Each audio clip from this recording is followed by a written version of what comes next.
સામતદેવસિંહ કામરિયા તમને મારા મહેમાન બતાવું કે આ અમારા મહેમાન છે અને રોજ કાગડા, લાલેડા, કાબીરું આ રીતે મહેમાન થઈને આવે.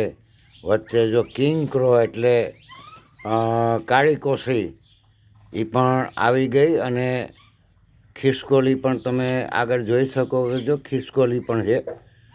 ખિસકોલી પણ મહેમાન તરીકે આવે અને આ લાલેડા આવ્યા જેનું સંગીત તમે સાંભળી શકો અને કલબલ કલબલ કરતી આ જે કાબર છે એ મારે ત્યાં પધારે અને મહેમાન તરીકે હું એને આવકારું. આ કિંગ ક્રો કહેવાય, એને કાળી કોસી પણ કહેવાય અને તમે જોઈ શકો છો અહીં બેઠેલી છે, નજીકમાં જ છે અને એક લાંબાના ઝાડ ઉડે આ રીતે આ અમારા બધા મહેમાન છે.